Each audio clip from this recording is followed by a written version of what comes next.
Okay, guys, thank you very much. Welcome again to our lesson. This is our fourth week of intermediate number one.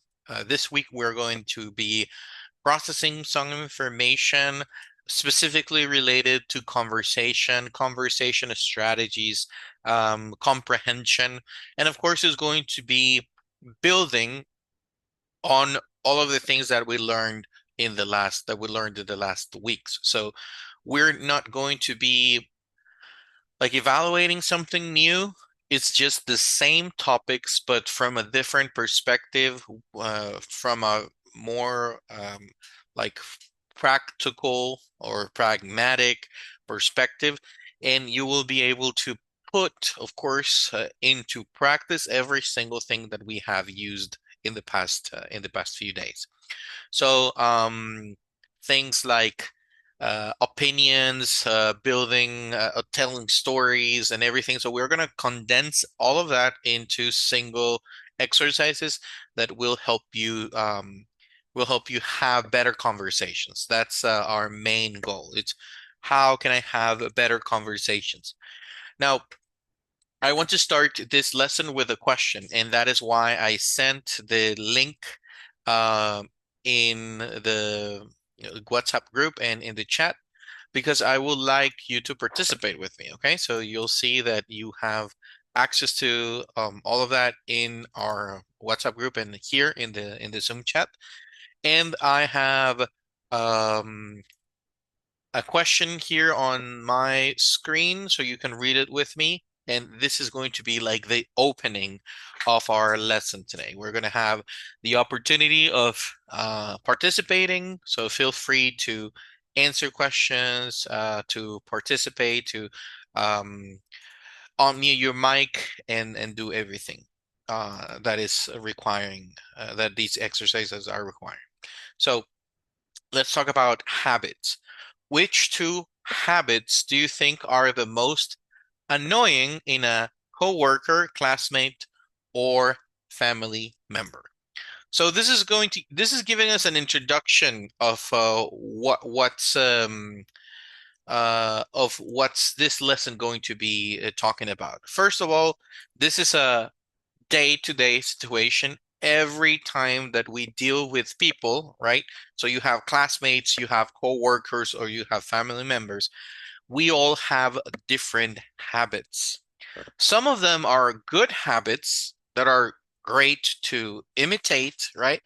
But some of them are negative habits, or bad habits. And those are habits that sometimes turn annoying for most people. So that is the key word for this exercise. Which two habits do you think are the most annoying in a coworker, classmate, or family member? If we were to use another word or explain somehow the expression annoying, how would you explain that in English? Does anybody know how to express the word annoying, but with different words, not the translation of to Spanish, but how would you explain something annoying to another person that only speaks English? Do you have any idea, guys?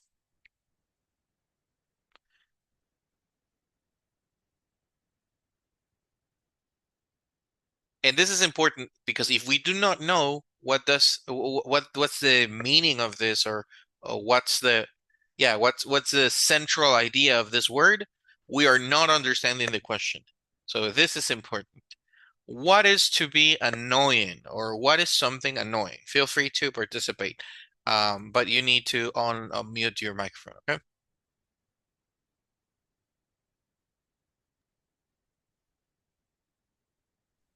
¿Me escucha, teacher?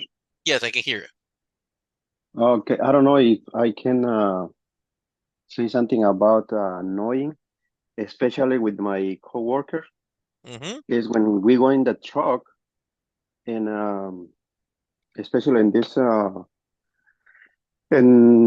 month, is when they sneeze or cough, and they do not cover their mouth. They do not cover their what? The mouth. Oh, okay, when they are coughing and they don't cover their mouth. Yeah, Okay. Okay, because that's an example, huh? What else? yeah. Um, what else? Maybe when we eat together and somebody blow your nose, Hmm. I hate that. Yeah, that doesn't sound very polite. Yes, Okay. especially when they have a running nose. Wow, yes. Okay, good. So that's a good example of something annoying. Thank you. Thank you for providing us an example, like more real examples. Very good.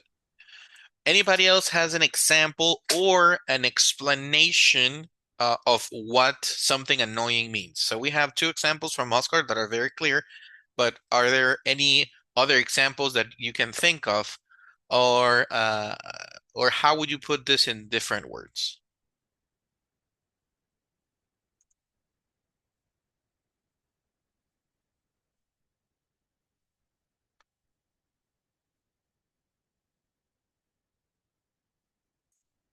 Given a few Mm, extra seconds. Go will ahead. be when someone is chewing. Okay. I think for me it's annoying if it is saying long time. But but it is annoying because they make noises or because they do it Yes, with for the them. noises. Ah, okay, okay. Yeah, Okay, so I think. chewing, okay, chewing gum and making noises. Okay. The same time they speaks. I think that it is Mm, for me is not correct. hmm. Okay, I agree with you. Thank you very much. I think chewing gum with the mouth open, or when you have to speak, or if you're making noises, that's something annoying. So basically, annoying is something that upsets you. That's some in some way makes you uncomfortable, right? So it's a habit, it's a bad habit that makes you uncomfortable. And I'm going to give you some examples on habits that make you uncomfortable for you to analyze and help me select. Okay, so we're going to have a list of different habits, and then I'm going to let you choose, like click on the ones that you think are the most annoying, right? What are the most annoying in any person near to you, right? So I'm giving you examples. It could be a coworker, a classmate, a family member, but it can also be like maybe someone at the gym, or maybe a neighbor, or maybe someone at the supermarket. So we can think outside of these people. So these are things that might sound annoying for people, okay? So smiles all the time, disturbs people, criticizes others, wastes time, stands around and talks about people behind their back. So these are some habits. Some of them might be good, some of them might be bad. I'm giving you a list and I want you to select two of the most annoying habits, in your opinion, from this list. Okay? So that's the exercise. You read the list, you consider which are the two most annoying habits, and bad habits, and you're going to select those two. And then we're going to show the class the results of this survey. Okay, so this is a survey, so now encuesta. So this is a survey. I just want to know what are the most annoying habits based on your opinion as a class. So I'm gonna let you go to the Nearpod lesson and the Nearpod exercise, and we're gonna have 2 minutes to click on the ones that we think are the most annoying. So you will have the list of the ones that we just of the ones that we just discussed, and you're gonna have to click on the one that you feel, the ones, because you need to choose two, on the ones that you feel are the most annoying in people around you, coworkers, classmates, or family members. So remember, you only have 2 minutes, but when you're ready, you can go ahead and click and submit, and we're good to go. Most annoying, most annoying habits. Sorry, teacher. How many answers we? We You can select just two, one? Two? two of Okay. them. Two of the Okay. So, most. okay.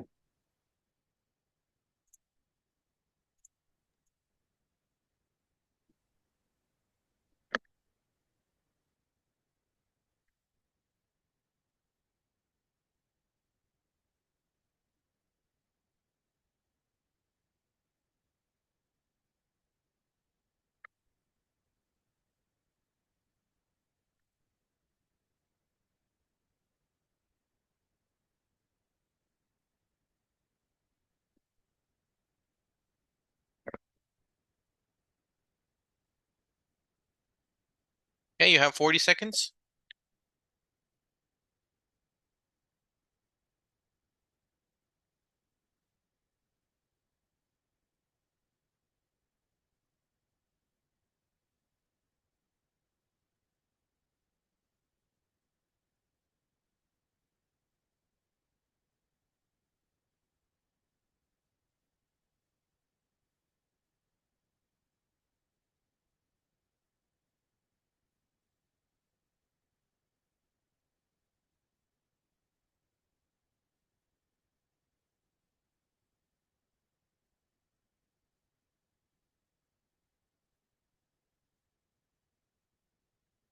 Okay, let's reveal the results of this survey and let's see what are the habits that we consider the most annoying habits. Of course, this is our personal opinion. So the the most annoying habits that we as a class considered as the top two are talks about people behind their back and criticizes others. So those are the two most popular. Look at a graphic. It's very clear that these are the ones that we definitely consider as the worst, right?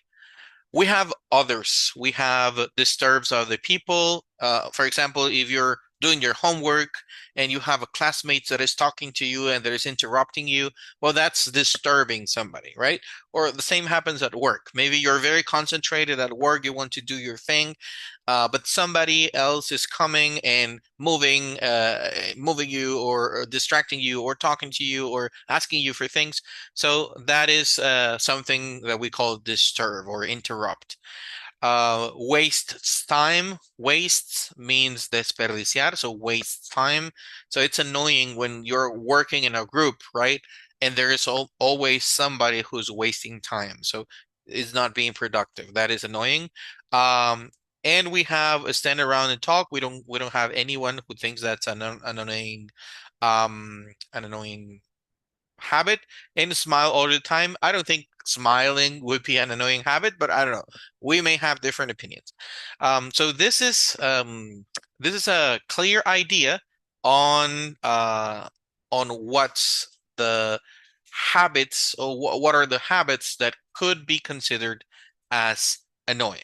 Okay. Um, thank you very much. So thank you very much. I appreciate the responses. Yes, you can if you don't have access to the chat in Zoom, you can or the exercise in Nearpod, feel free to send it in a message. Now, we're building all of this because we're trying to provide you with some context before our reading exercise. Okay, so we're going to read and listen. Okay, and we have a new coworker and they are trying to identify if he's being annoying or not. Okay? That's the thing. So let me check here. Okay. So what we're going to do is two things. First of all, we're going to try to pay attention by reading with our eyes and listening. So I'm going to play a recording and you will have access to hearing the original conversation and you will see the words. So you can connect the sound and the words at the same time. And then we might be able to do maybe a role play in which you will be Roger or you could be Fanny, and we can go from there.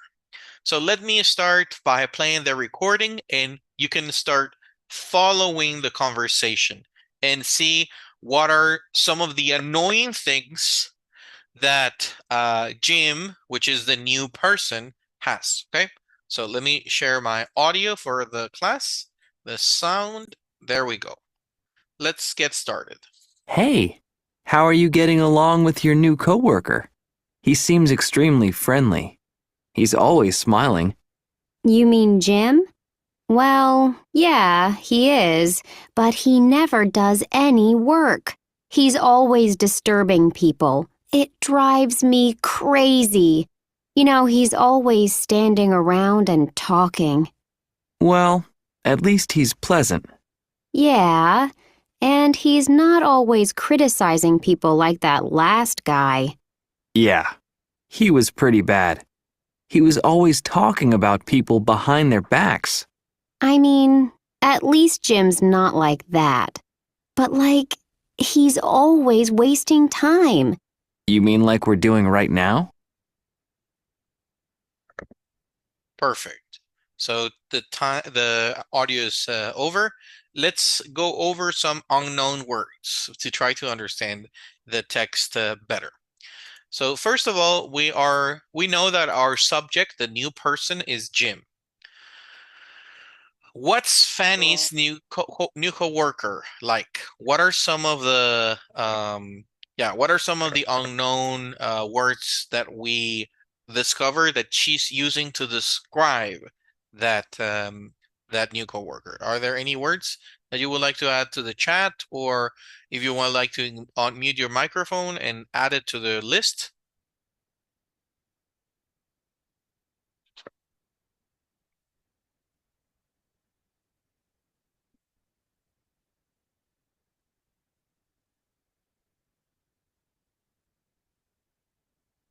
I'm going to add this expression here, just to make sure that we are all understanding that part.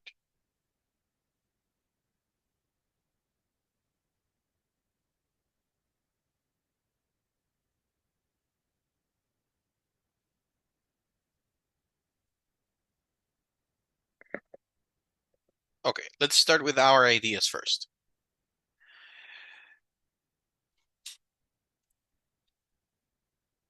Let's go with this one.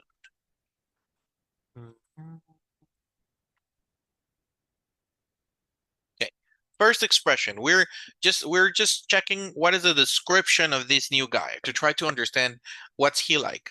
So we know his name is Jim, right? So you mean Jim? So we know that we're talking about Jim. Roger says that he's extremely friendly and that he's always smiling. Well, that doesn't sound like it's a bad thing, right? Okay, so we can say extremely friendly and smiling. It's not a bad thing. But what do you think, guys, is one bad habit that Jim has?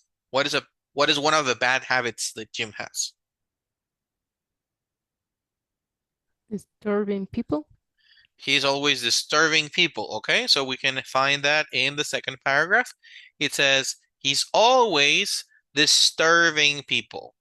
Like a moment ago, I explained that the word disturbing in this case, in this scenario, is similar to interrupting.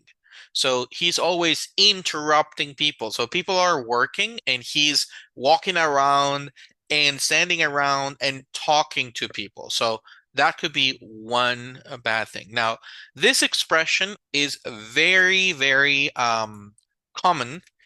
It drives me crazy.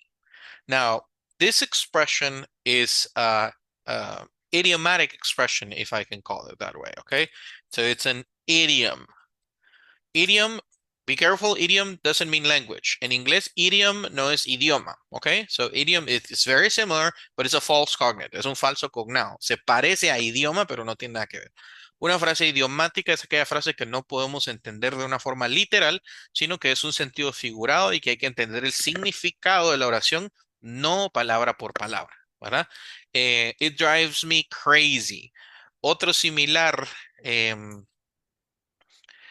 es que encontramos, que es otra idiomatic phrase, es it drives me nuts. Todavía más informal. So we have different levels of formality. So it drives me crazy. It drives me nuts. Can anybody from this class explain to me what does it mean? Because this is the same meaning. It drives me crazy or it drives me nuts. What is Fanny saying when she is expressing this? It drives me crazy.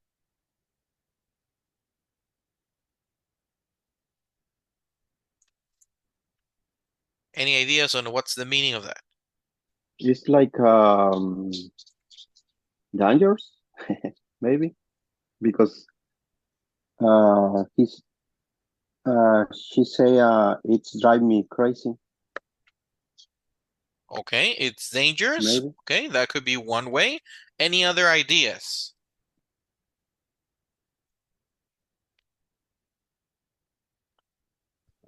Be tired of his, how to say, reaction, or I don't know how to, Maybe his attitude. yes, his attitude. Okay, so she's tired of it. Of of him, of him doing this. Okay, good. Okay, I think that we can start by saying that the word or the expression drives me crazy or drives me nuts cannot be translated to Spanish literally, right? The word drive is manejar o llevar, right? Crazy is loco. Nuts is nueces. So if we try to translate this expression word by word, we are not going to get anywhere. We are not getting to the final meaning. But if we look for equivalent expressions in our language, we will see that we have some similar expressions in Spanish that could help us explain this one, right? So it drives me crazy or it drives me nuts would the meaning would be something like me vuelve loco or me vuelve loca. When you say something like that is because you are really annoyed by something, right? Something is really upsetting you, something is really taking you out of your comfort zone, and you feel really, really tired of what that person is saying. At a certain point, it can be dangerous, as Oscar said. Yes, if you're extremely angry, right? Because this is an expression that that transmits some sort of angriness, if we can call it that way. And I want you to also notice the way that she says that phrase, because she's not saying it drives me crazy, right? That's not the sound in her voice when she's expressing this. When she's expressing that phrase, she's actually using some intonation that makes us think that she is extremely annoyed. So let me play the recording again, and you'll hear that she's not saying just it drives me crazy. It's not that she's just giving us information. She's feeling that also. So let me play the recording one more time. You mean Jim? Well, yeah, he is, but he never does any work. He's always disturbing people. It drives me crazy. So notice how she expressed that phrase, right? So there is discomfort, there is angriness, there is something upsetting in there. So as you can tell, not only the phrase expresses the idea, but the intonation of our voice, the volume of our voice, the expression of our faces, the expressions with our hands, everything communicates. So when you're learning English, you will realize that it's not just about learning words. It's not just about, oh, I need more vocabulary, I need more verbs, I need more tenses. It's how to communicate effectively. And sometimes to communicate effectively, you need more than just words. You need to understand, of course, meanings like this expression, right? It drives me crazy. So she's kind of tired, angry of his attitude. Okay. But there's a difference because even though Jim is disturbing people and talking and walking around, is not as bad as the last coworker. What was the attitude, the negative habit that the previous or the last coworker had? Any ideas? The last coworker had certain habits. What are those? He never does any work. He's lazy. Before Jim, because this is Jim. Okay. Jim is the one who's not doing any work. But before Jim, there Okay. was somebody who was worse. What are those bad habits that this guy had? We don't know his name. We only know that it was before Jim.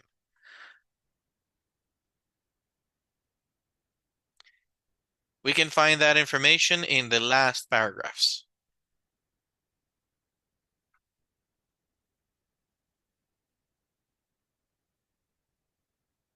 What is the question? The question is, how is this Jim different from the previous guy? What are the habits from the previous guy that were worse? I mean, Jim is bad because he's talking with people and everything, but the previous guy had worse habits. What are those habits?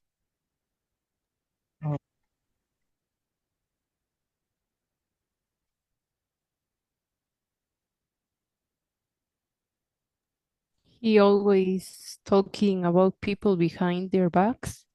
Okay, that's right. So we could read that we read that together. So we know everything about Jim, right? So we know that he's annoying and that he drives Fanny crazy and he's always standing up. But he's not always criticizing people like the last guy. The last guy significa la persona anterior. So Jim is replacing somebody. And the last guy, la última persona, la persona a la que está reemplazando Jim, estaba siempre criticando personas. So this was a habit, a bad habit specifically. Always criticizing people. He was always talking about people's behind their backs. Y ustedes marcaron que era como uno de los most annoying habits en el ejercicio anterior. So you said that talking about people behind their back and criticizing people are some of the worst things to consider as a bad habit. And we see that this guy had both. He was always criticizing people. He was always talking about people behind their backs.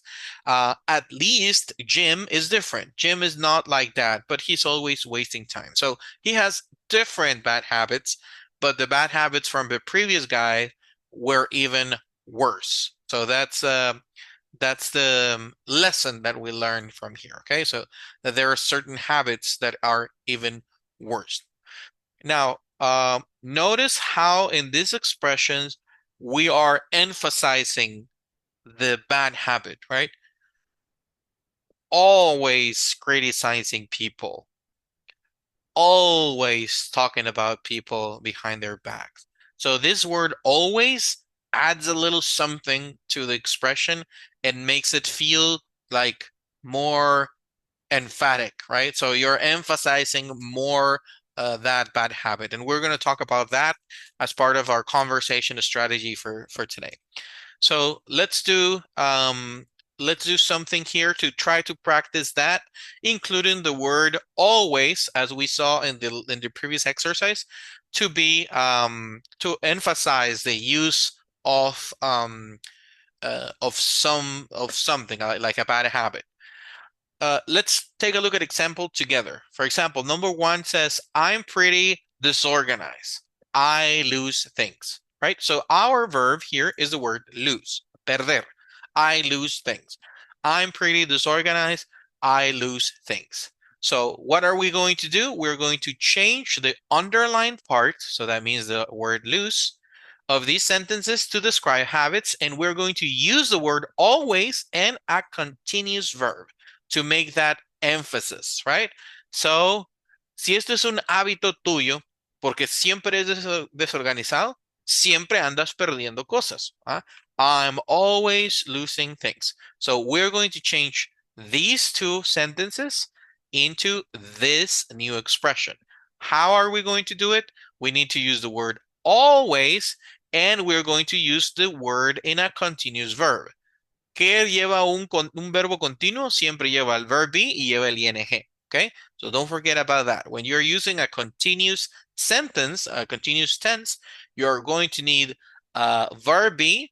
In this case, since the sentence is in simple present, you're going to need the verb be am. I am always losing things.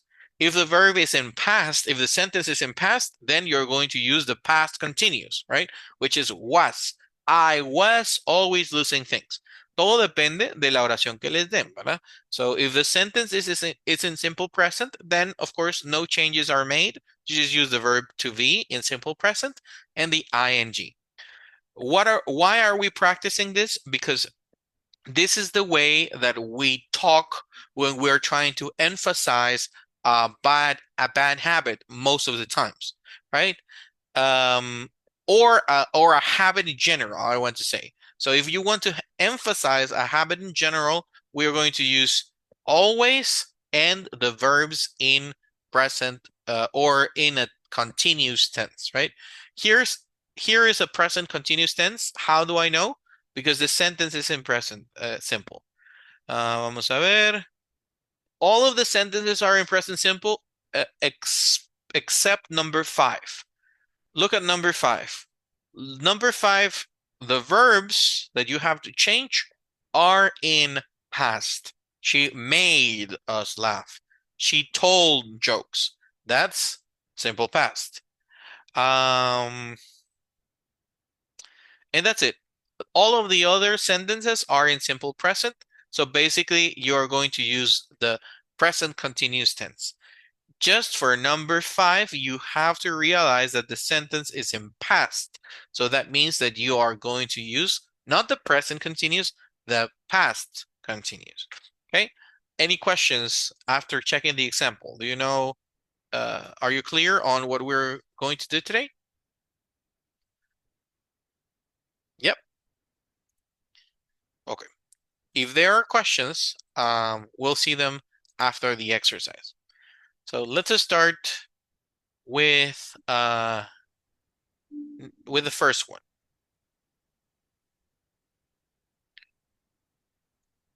Let me move to the next one. Este es el ejemplo. El ejemplo ya lo hicimos. So I'm going to move to the next one. Okay. Everyone in my family loves music. We sing together.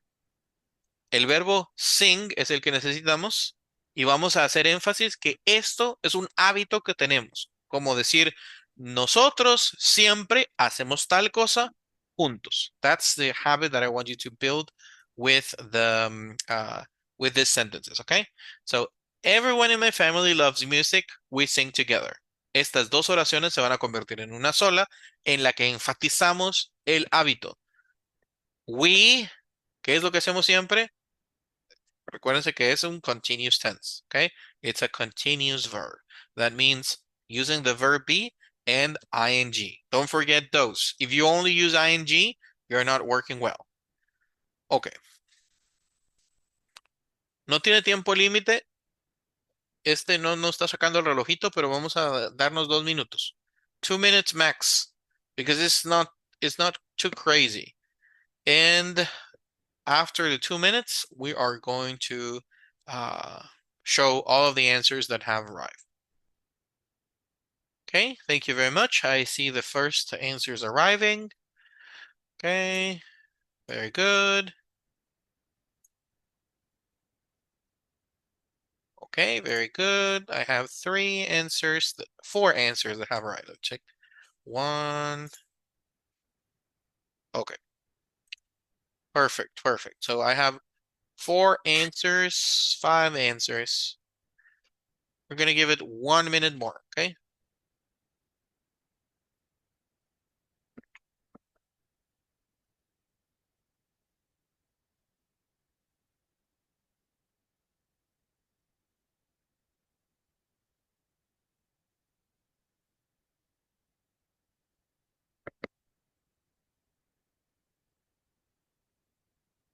Perfect. So what we're going to do is that I'm going to post the sentences online on the screen, and you are going to read the sentence if I call your name, okay?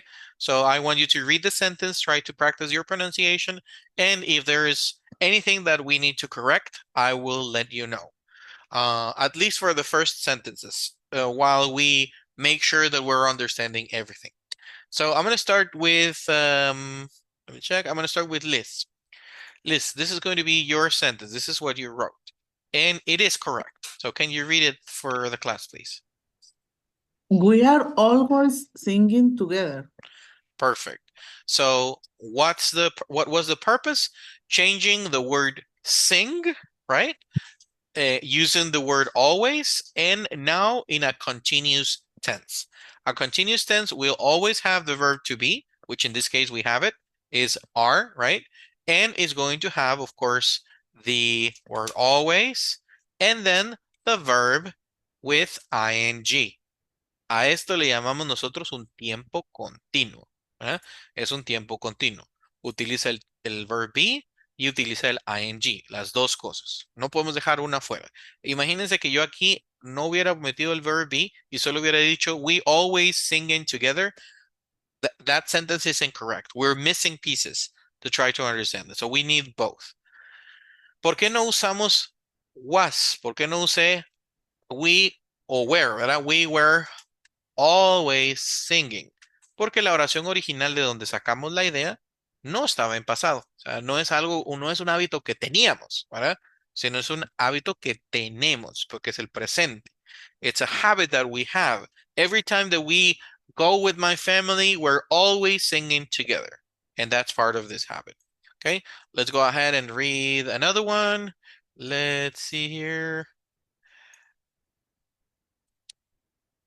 Oscar, let's make that correction. So everyone in my family loves music.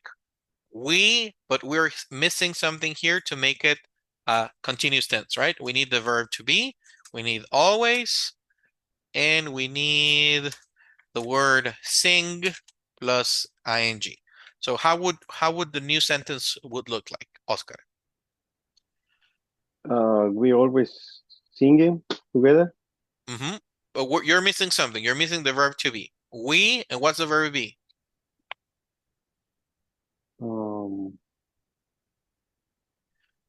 Remember the verb to be is am, are, or is. So we are. Exactly. So what's the sentence again? We are always singing together. Exactly. That's the perfect sentence. You cannot leave anything out. If you leave something out, the message is not clear, okay? Thank you. Very good. Let's go and let me check one more. Miguel, can you read your sentence?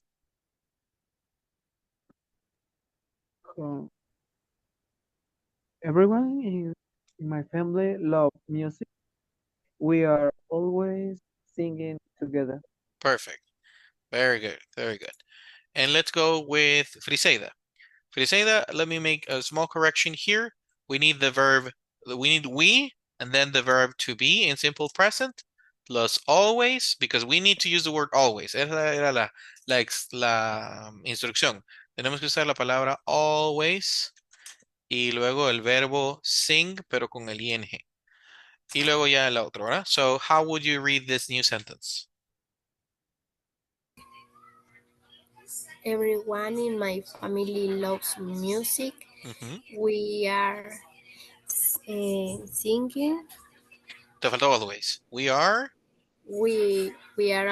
Always singing together. perfect. Yes, that's the perfect sentence. Thank you very much. Let's do another try, but with a different sentence, okay? And I'll ask you to participate. If I didn't ask you this time, you will participate on this second try. Okay, so this topic is different, okay? We're no longer talking about singing.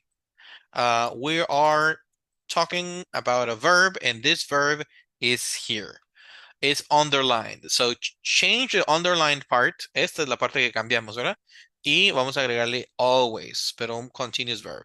So my brother is really generous with his time. He fixes my computer. Ok, vamos a enfatizar el hábito que él tiene de arreglarle la computadora a esta persona y por lo que esa persona está muy agradecida.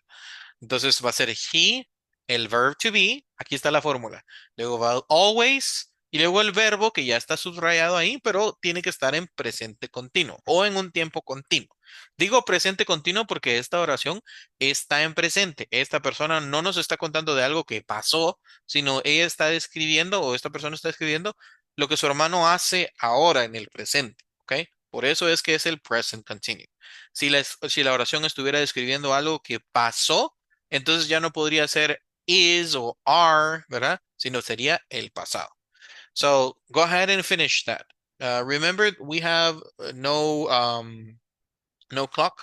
No tenemos relojito, ¿verdad? Entonces vamos a poner el cronómetro un minutito para que ustedes puedan enviar su respuesta.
Perfect. Thank you very much. I see 1, 2, 3 answers coming. I'm going to give you a few seconds more.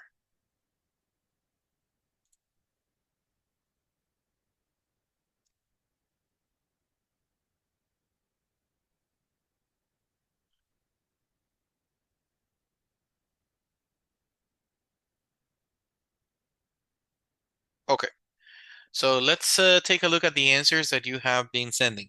I'm going to start with Luisa. Luisa, can you read your sentence now with the corrections? My brother is really generous with his time. He is always fixing my computer. Perfect. So let's analyze if we have all the pieces. We have the verb be, yes, is, right? He is. Then we have the word always. Yes, we have that. Good job. And then we have the verb plus the ing, fixing. Okay. Fixing in this case, fix is a synonym of repair. Okay. Repair, reparar. So fix and repair, in this context, they are similar. Let's go with check. This is okay. Friseida, can you go ahead and read it? My brother is really generous with his time. He is always fixing my computer. My computer. Very good. Perfect. Miguel, can you read yours? Now that you know what the verb is. Yeah. My brother is really generous with his time. He are always fixing my computer. Now, be careful with the verb be. Now, you have three options: am, are, or is, right? But if if you're talking about he, what's the correct one? He is always. That's right. He's always fixing, right? So it's the word fix plus ing, right? Fixing. Sorry. Good. No problem. So I know that the original sentence said fixes. Si ustedes vieron, decía fixes, ¿verdad? Ahora, dice fixes porque en presente simple uno le agrega es a las oraciones en tercera persona, ¿verdad? Como le agrega s, mejor dicho, ¿verdad? Como al verbo play, uno dice plays, ¿verdad? Como para decir, él juega conmigo, he plays with me, ¿verdad? Ahora, verbos terminados en S, Z, doble S, X, esos son verbos que le agregamos una E y una S, como la palabra fix, que es fixes, pero sigue siendo el mismo verbo arreglar, lo único es que está conjugado en tercera persona, pero en presente simple. Si yo lo quiero transformar a presente continuo, pues no le voy a decir, no voy a decir fixing, ¿verdad? Sino voy a usar el verbo original, ¿verdad? Que es fix.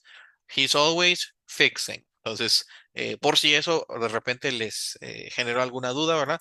Hago el énfasis que esa es la razón. Luisa, can you read yours? I read before teacher.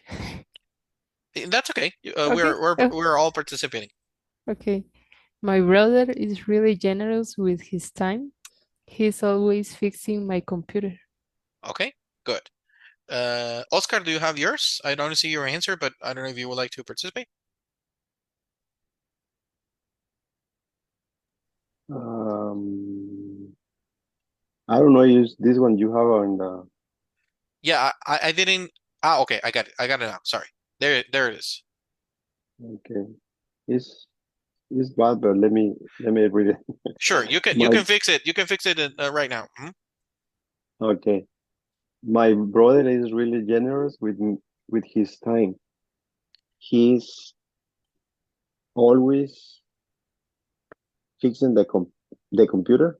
That's right, exactly.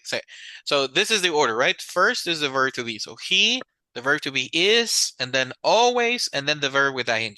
So that's the correct order. As you said, it's perfect. So he's always fixing the computer or my computer. Okay. Do you have any questions? But what when I writing, he always is fixes. No, fixes no. I think I know Exactly. it's not good. But what about he always is fixing the computer?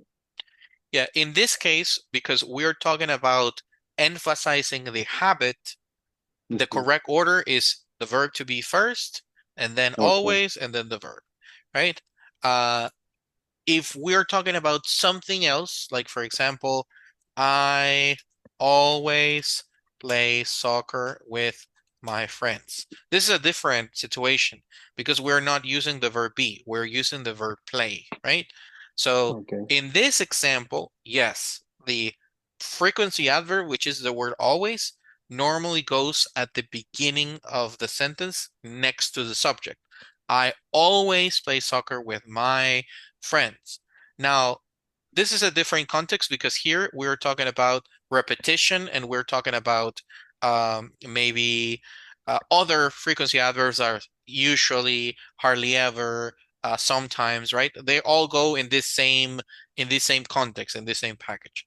Today, we're reinforcing just one habit that could be good or bad. So in this case, is always first. He is always fixing the computer. So the order is important. Okay. Thank you. No problem. Let's go with Liz. Can you read yours? My brother is really generous with his time. He's always fixing my computer. Perfect. Thank you very much. Let's see here. Okay, so let me address some questions. For example, let's say in your case, sender, right? If you only send the word fixing, for example, this is incorrect. This is incorrect. And if somebody else does the same thing, this is incorrect. Why is it incorrect? Because we need the verb be and we need the word always. If we only send one word, or let's say that we're having a conversation with somebody and we only say one word, this is incomplete because the whole idea is incomplete. Now, for the present continuous, si usamos presente continuo, a menos de que tengamos el verb be y el ing, no es una oración aceptable siquiera. Si solo está el ing, no se entiende. So that's why I am asking you to guys send me sentences, complete sentences. Y por eso también las oraciones que llegan, soy enfático en este es el orden, este es el orden, este es el orden, este es el orden. ¿Por qué? Porque el orden sí importa, ¿verdad? Al menos en el tema del inglés sí importa. Si el orden va malo, entonces la información no llega completa. So the information is going to be missing on the way, right? So maybe you have the good intention of explaining something, but the information is not going to be complete. That's why I'm asking you to send complete sentences. And again, I'm asking you to send complete sentences with the correct order, because if we skip that part, the information is not going to be correct. Let's do another one. And let me verify if this is the one that I think. Okay, okay, let's do this one. And the next one is the one that is a little tricky. This is still simple present. Notice my father is a workaholic. So we're talking about now, right? My father is a workaholic. Esta es una palabra que incluso ya premió bastante al español. No creo que tengamos que buscarla, pero si alguno quiere, puede investigarla en el diccionario. Workaholic para entenderlo un poco mejor. He comes home late. ¿Ok? Vamos a enfatizar con la palabra always y el verb continuous que esto lo hace siempre, ¿verdad? My father is a workaholic. He, otra vez viene el verb to be, y luego otra vez viene el always, y luego viene el verbo come, pero con el ing, y luego el resto de la oración. So that's the order. Soy enfático en el orden porque eso es lo que estamos practicando con este ejercicio. To be plus always plus the verb with ing. And this is the only way to pronounce this correctly. If we change the order, we are not reaching our objective.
Okay.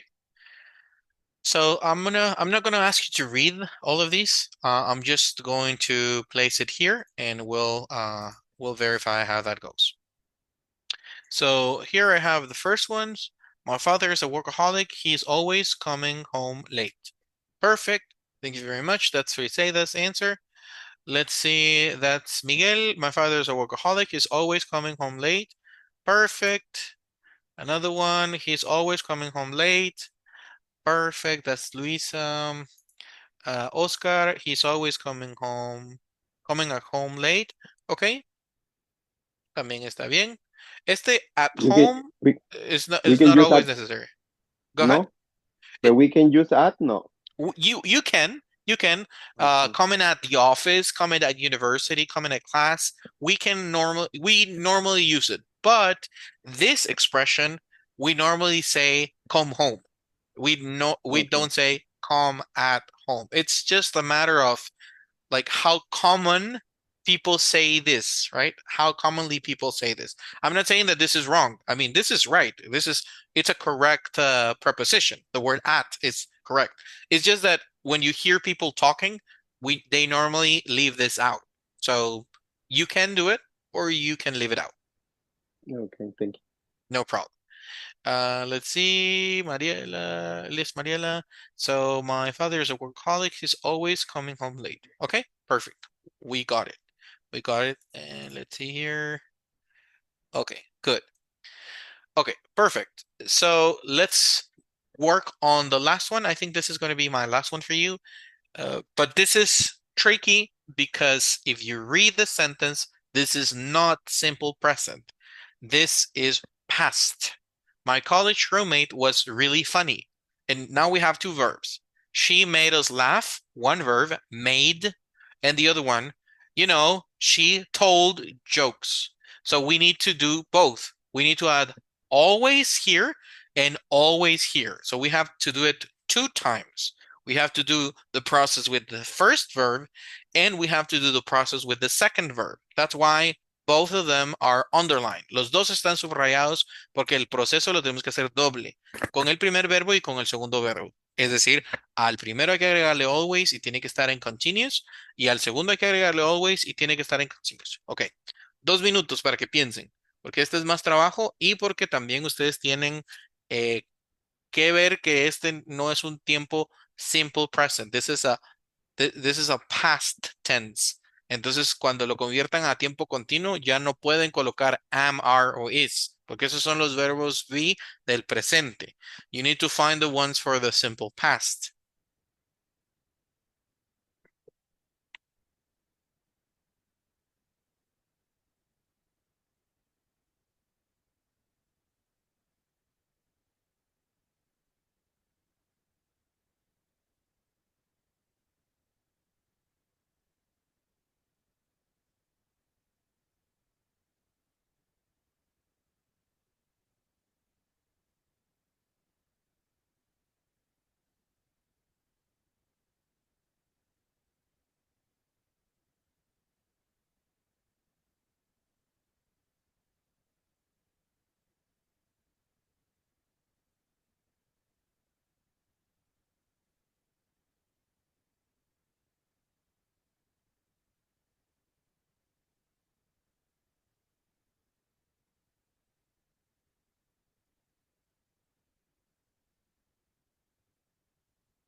Okay, very good. We have 30 seconds.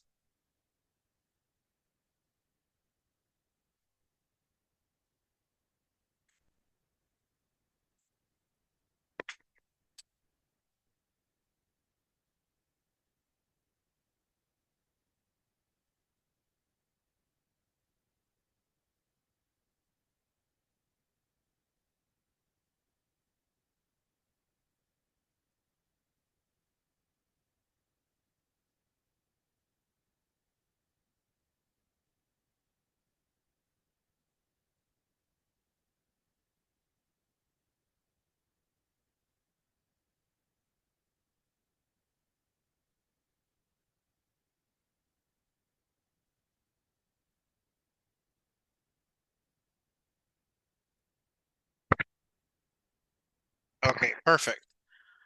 Thank you very much. Time is over. So let's talk about this. Let's talk about this because I know that this is something new for us. Esto es nuevo. No nuevo porque esto ya lo vimos, ¿verdad? O sea, el simple past y el past continuous son temas que ya hemos visto. Pero ya ahora que tenemos el present perfect, el present simple, el present continuous, el simple past, el future como going to y todos los otros tiempos verbales, puede ser que se haga ahí una mezcla rara, ¿verdad? Vamos por partes. Voy a mostrar algunas de las respuestas que llegaron. No voy a decir ahorita, esto está bueno, está malo, solo miremos qué es lo que ha llegado. Identifíquense porque de repente ustedes colocaron alguna de estas que voy a mostrar, ¿verdad? My college roommate was really funny. She always making us laugh. She telling jokes. Ahí va una. Y ahí vamos a hablar de que hay que corregir. She was always making us laugh, she was always saying jokes. Otra, she was always making us laugh. She was always telling jokes. She was always made us laugh, she was always to. Ahí nos quedamos, hay una pausa. Vamos a ver. She was always making us laugh, she was always telling jokes. Ok, muy bien. hablemos de los principios del simple, del continuous, del tiempo continuo, ¿ok? Los principios del tiempo continuo son los siguientes. El verb to be y el ing, ¿verdad? Hoy estamos agregándole un elemento adicional, which is the word always, que solo lo estamos usando para enfatizar este hábito, bueno o malo. So, to be always, y luego está el verb plus an ing. Este verb que está aquí en medio, ¿verdad? Este verb en realidad es el verb en su base form.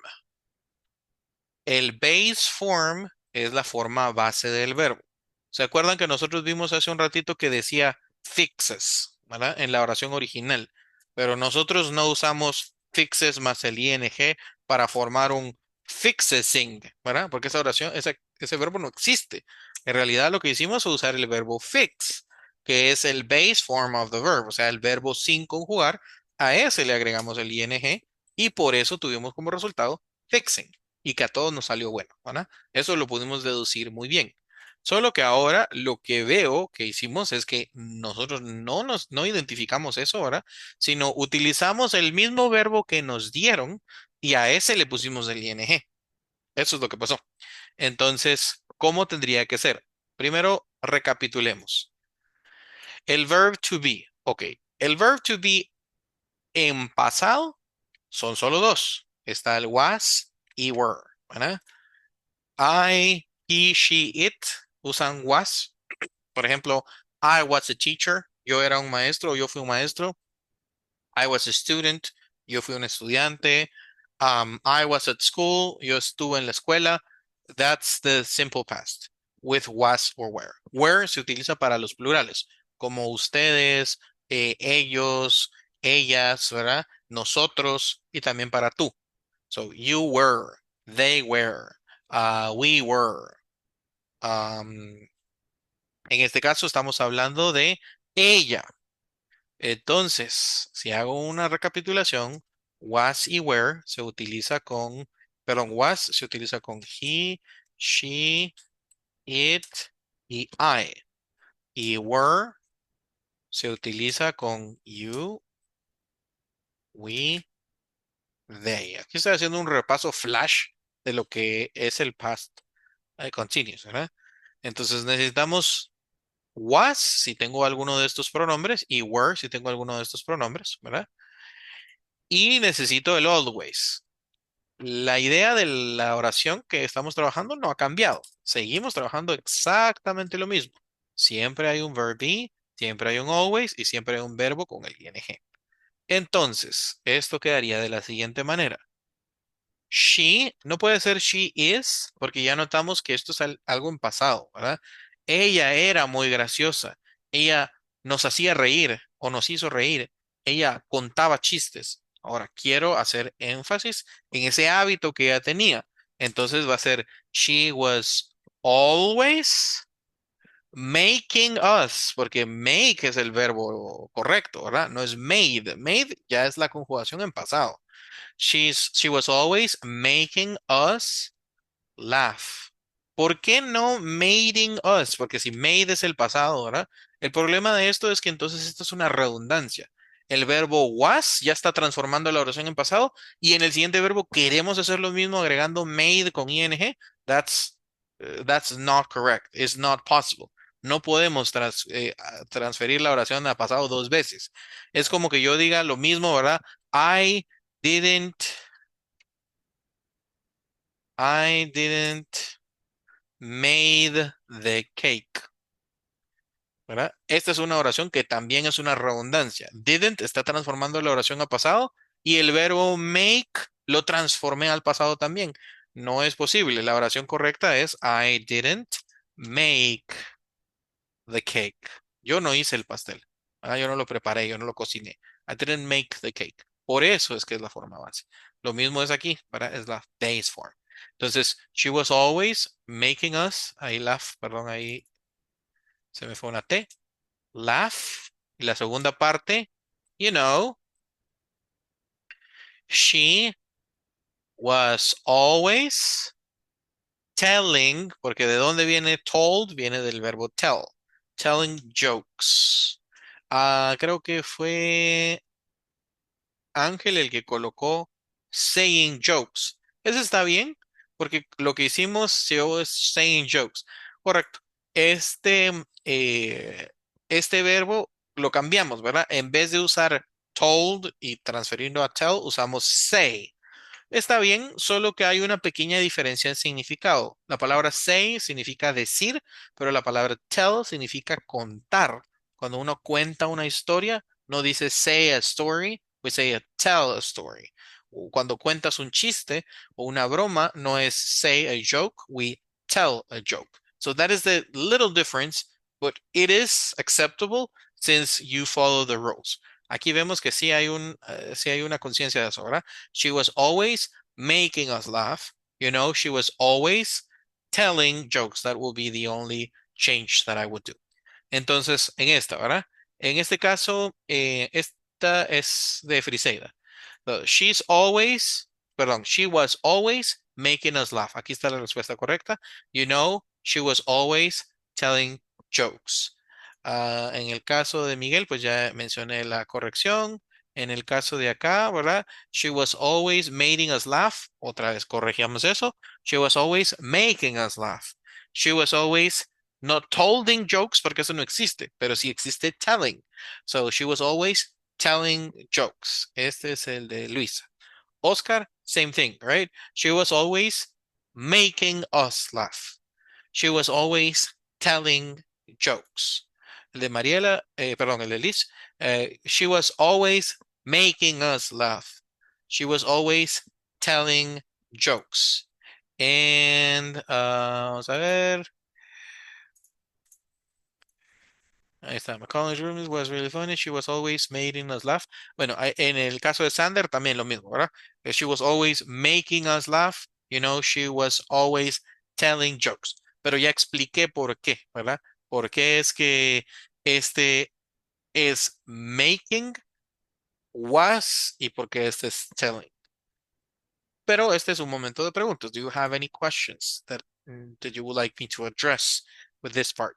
Ahorita le subimos un poquito la dificultad porque nos sacamos del área de confort. Ya veníamos haciéndolo bien, todas perfectas con el simple present, pero viene una del past continuous y, ¿verdad? Nos quedamos un poco con algunas ideas ahí cruzadas. Do you have any questions about continuous verbs in pasts, like past continuous?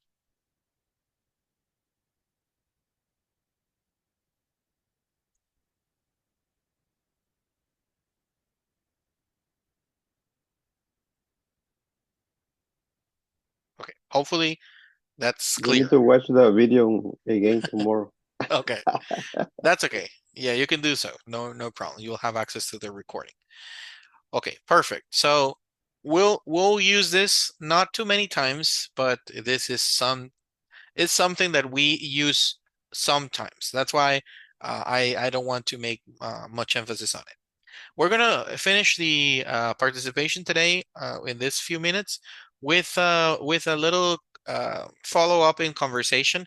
So I'm gonna ask you to talk about people with habits like this. I'm giving you some ideas of habits, like texting all the time. I don't know if you know somebody who's always on the cell phone, right? So you want to talk with that person, but that person is always texting or is always doing something else with the phone.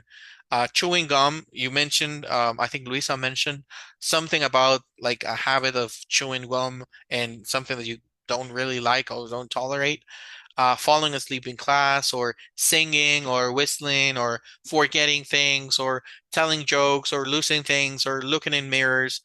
Maybe you have a friend that is like really fashion, right? And that person is always looking for a mirror to like fix the hair or fix their makeup, etc. These are just some ideas of people with habits, but I want you to think about one or two people, right? Maybe one person or two people, and try to think of something positive to say. Let me give you an example. Let's talk about Jim. Teníamos cosas que decir de Jim, algunas positivas y otras no tanto, ¿verdad? Entonces podemos decir, oh, he's always standing around and talking. So we have a bad habit, right? We have a bad habit. But if we have something positive to say, we have the word or the expression at least. Esta es una estrategia de conversación adicional que le vamos a meter a lo que estamos usando, que es la expresión at least. At least significa al menos, ¿ok? O sea, de algo que ya es malo, al menos esto es bueno, ¿verdad? Eso es más o menos como usamos la expresión at least. For example, he's always standing around and talking. Well, at least he is pleasant, ¿verdad? Ya dijimos que siempre estaba sonriendo Jim, que siempre estaba saludando, ¿verdad? Entonces tiene cosas malas, como por ejemplo que siempre está parado y siempre está hablando, perdiendo el tiempo, pero al menos es agradable, no como el chavo anterior, ¿verdad? Que estaba hablando a espaldas de todo. That's not pleasant. So, cuando miremos estos hábitos de acá, vamos a pensar en una persona, una o dos personas que tenga un hábito que a nosotros nos molesta. Por ejemplo, voy a usar el ejemplo de Luisa, que hablaba de chewing gum. So she said, yes, it's annoying to have somebody chewing gum with the mouth open or talking with while chewing gum. So let's say that we're thinking about María, right? Vamos a pensar en que Luisa tiene una amiga que se llama María que tiene este hábito. So María is always chewing gum and making noises. Ahí ya tenemos ese hábito y estamos enfatizando ese hábito, ¿verdad? María is always chewing gum and making noises. Pero vamos a usar la palabra at least, ¿ah? Y vamos a conectarlo con la palabra but. Tal vez a ustedes les puede servir. But at least, pero al menos, but at least, she is a nice person. Digamos, me lo estoy inventando, obviamente, ¿verdad? Pero tengo algo que decir de ella respecto a un hábito que no me agrada, pero voy a agregar el at least para decir algo positivo de esa persona. Pero siempre llega temprano, por ejemplo, ¿verdad? Esa es una coworker, María es mi coworker. María is always chewing gum and making noises, but at least she's a responsible employee and she always arrives early. Entonces, esa es una idea que por cada persona que describamos y que mencionemos un hábito que tal vez no nos agrada tanto, pensemos en uno que sí tenga de un buen hábito y usemos la expresión at least para conectar eso, ¿ok? So, at least, but at least, pero al menos tal o cual cosa. And we're going to use a collaborate board for that, ¿ok? That's something that you will have access to. Este Collaborate Board nos permite agregar imágenes. Si ustedes tienen alguna ilustración que nos permita entender mejor su idea, estará genial. Y antes de retirarnos, vamos a leer las ideas que ustedes hayan mandado, ¿ok? Aquí están. Dice, aquí están en una lista, ¿verdad? Texting, chewing gum, falling asleep in class, singing or whistling, forgetting things, telling jokes, losing things, looking in mirrors. Pueden agregar más, ¿verdad? De los annoying habits que hablamos al inicio, al mero inicio, ¿verdad? Puede ser, por ejemplo, Oscar también ha hablado acerca de coughing, like coughing without covering your mouth. Bueno, pensemos en Pancho, ¿verdad? Pancho is always coughing without covering his mouth, but at least he arrives early. Por ejemplo, él llega temprano. O sea, tiene sus cosas malas, Pancho, pero Pancho es responsable y llega temprano al trabajo. Entonces ahí es donde conecté esto, ¿verdad? Y de repente aquí uso Office Man. Alguien de mi trabajo y este va a ser Pancho. Y voy a ilustrar esto, ¿verdad? Pancho is always coughing without covering his mouth. That's a bad habit, but at least he arrives early. Este es mi ejemplo. Esto es lo que me gustaría obtener de cada una de las cosas que ustedes mencionen, ¿ok? Something of a bad habit that you want to emphasize, try to put a name to it, ¿verdad? Mejor si le ponemos nombre para que pensemos en esa persona y que en la vida real podamos hablar de un mal hábito que conocemos, pero sacar algo positivo de ello. Okay? So you have 5 minutes to describe 1 or 2 people. I gave you an example of 1 person, but you can do more than 1, okay? Terminan con uno y si quieren avanzar a otro, pueden hacerlo. You can add some images. And in 5 minutes, I will ask you by name to read your example and to share it with the class, okay? So feel free to send your ideas. Si es necesario, ¿verdad? Pueden editar su respuesta. Aquí va a aparecerles unos 3 puntitos y le dan edit y pueden, si se equivocaron y lo mandaron, ¿verdad? No tienen que borrarlo, pueden editarlo. You can go ahead and click on edit. Ya activé los permisos para que puedan ustedes editar sus respuestas if you need it. Okay, 5 minutes from now, let me start with my chronometer.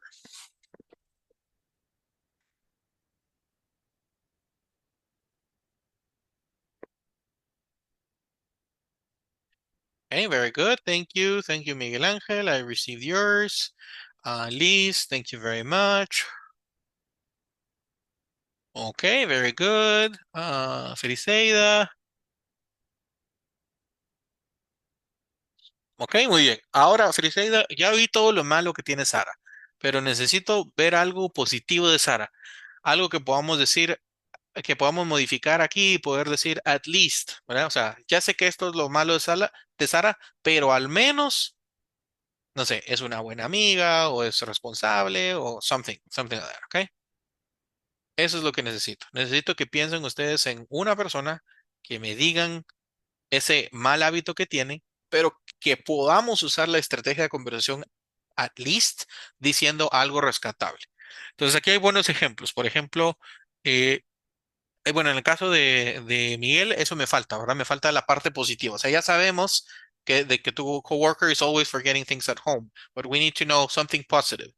Aquí está el de Liz. Liz, Andrea is always texting, but at least she's a friendly person. Ok, muy bien. Ahí ya tenemos un buen ejemplo de at least, okay? My boss is always texting when we're in a meeting, but at least he's a responsible person, okay? So thank you, we have that. My best friend Christian is a little irresponsible, but he is very intelligent. Okay, thank you. That's a good example. So something that it's a bad habit, but we are bringing something positive to the table. Así nos va a pasar muchas veces, ¿verdad? A veces no queremos hacer una crítica así tan dura y sonar pesados, sino queremos agregar algo, ¿verdad? Así como, ok, esto está así, pero está esto positivo, ¿verdad? There's not always is not everything negative all the time. There are some good things out of it, and we can use the at least expression, right? Entonces, aquí nada más, Pablo, te pediría que le agregues, ¿verdad? But at least is very intelligent. So we can use the at least strategy for today.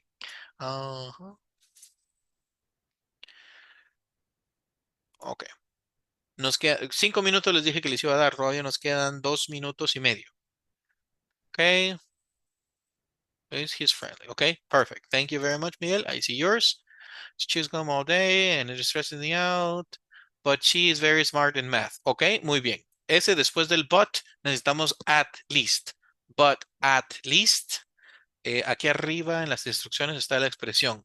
Vamos a ver. Ah, no. La voy a escribir yo entonces acá. Es at, y at least. Dice, eso significa al menos, at least. Al menos tal cosa, ¿verdad? Okay, Teresa is always looking in mirrors, but at least she is a good coworker. Okay, very good. So, cuando le ponemos nombre a esto o pensamos en alguien específico, nos ayuda a atraer todo ese conocimiento que hemos adquirido esta semana o hoy, al menos, ¿verdad? En esta clase, a algo más físico, ¿verdad? Porque si solo estamos rellenando y haciendo oraciones, copiando y pegando, o sea, a veces que se queda como que en conocimiento muy teórico, ¿verdad? It's until we think about someone in a real space and we bring that knowledge into describing a situation, a real life situation for us, is when we start like digesting or yes, acquiring the language. That's the only way. Okay, we have 1 more minute. Un minuto más. Pueden mencionar a alguien más. Si ya mencionaron a sus dos personas y ya no tienen a nadie más que mencionar, that's okay. I'll go ahead and ask you to read in 40 seconds. En 40 segundos ya les voy a pedir que vayan leyendo sus post-its ahí.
It's perfect. So time is over. Let's see what we were able to obtain and let's read it together.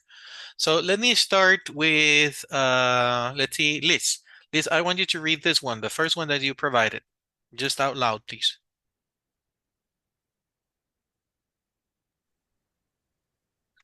Ay.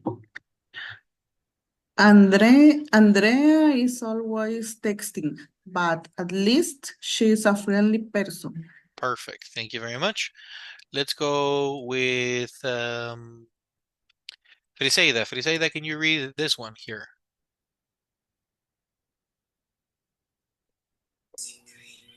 Sarah chews gum all day and it stresses me out because she doesn't know how to check gum properly. But, but at she is very smart in math. Very good. But at least, te faltó la palabra least. Sería solo esta última parte y agreguémoslo ahí mentalmente at least en medio de but y she. But at least she is very smart in math. Perfect. Ahí está. Entonces ya tenemos algo positivo, ¿verdad? Let's go and check Oscar. Oscar, can you build a sentence with this or maybe build your idea? I read it in my notebook. Mhm. Coughing and not cover your mouth, but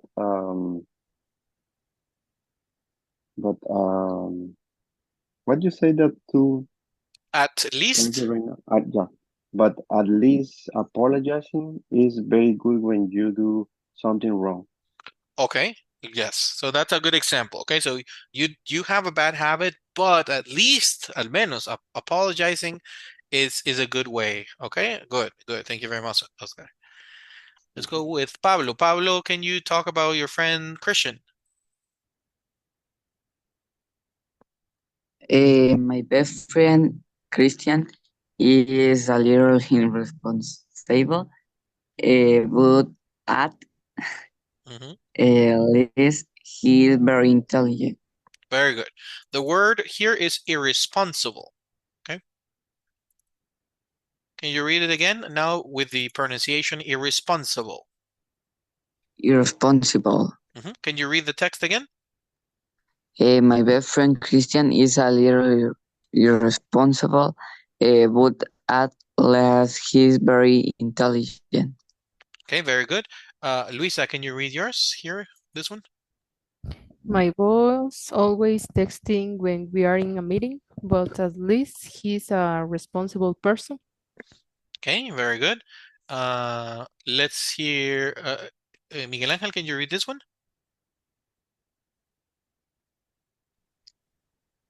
Luis is always losing things, but at least he's friendly. Perfect. Yeah. So we have a contrast of something that is not that positive, maybe a bad habit, but a contrast of something that it is positive.